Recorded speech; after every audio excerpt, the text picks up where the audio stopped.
रामायण क्या है? रामायण सुर तरु की छाया।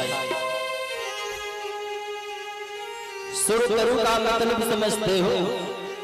सुर तरु का मतलब है कल्प वृक्ष। अब कल्प वृक्ष की महिमा तो जानते होंगे आप।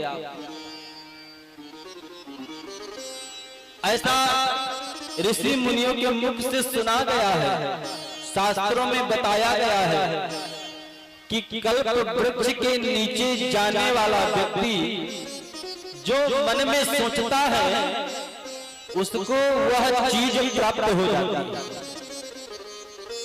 हम जो सोचेंगे कल्प वृक्ष के नीचे बैठ करके हम जो भी सोचेंगे वो तत्क्षण प्रकट हो जाता है।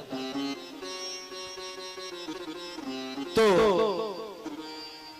कल्प वृक्ष के बारे में सुना सबने है, लेकिन देखा किसी ने नहीं।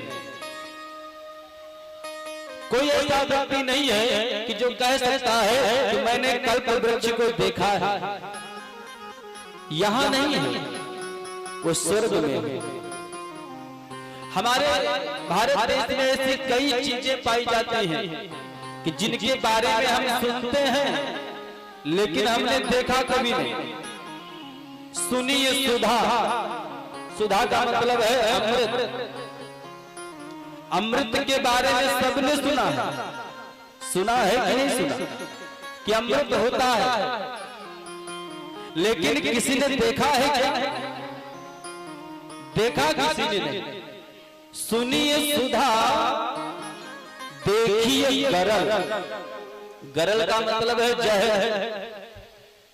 अमृत के बारे में सुना है, लेकिन जहर को लोगों ने देखा है और उसकी अनुभूति भी किया।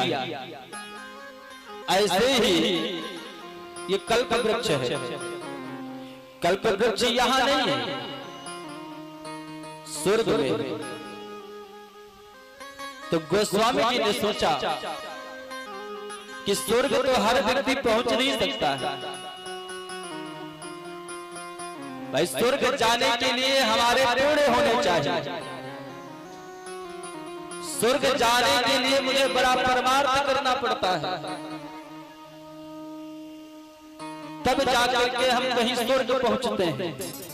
तो गोस्वामी जी ने सोचा कि सब लोग स्वर्ग नहीं पहुंच सकते, कलयुग का प्राणी है, पाप कर्म में डूब सकता है। तो इसलिए गोस्वामी जी ने रामचरितमानस रूपी कल्प वृक्ष प्रकट कर दिया। कहा कि स्वर्ग तुम भले न जा पाओ, लेकिन हम तुम्हें चलता फिरता कल्प वृक्ष दे रहे हैं। रामायण सुर तरु की छाया। ये जो रामचरितमानस है ये कल्प वृक्ष की छाया है और सर्वत्र रखा। ऐसे नहीं कि हम सिर्फ रामायण को पा जाए तो हमारा मनोरथ पूर्ण हो जाएगा, ऐसा नहीं है। रामचरितमानस के पीछे शर्त है कि दुख भा दूर निकट जो आए। हम रामायण ले ले तो मेरा दुख दूर नहीं होगा। हमें रामचरितमानस के नजदीक जाना होगा। दुख भा दूर निकट जो आया। जो रामचरितमानस का आत्मसात करेगा, जो उसका अध्ययन करेगा, जो उसको ईश्वर मान करके उसको पूजित करेगा, उसी का दुख दूर होगा। रामायण देखने से,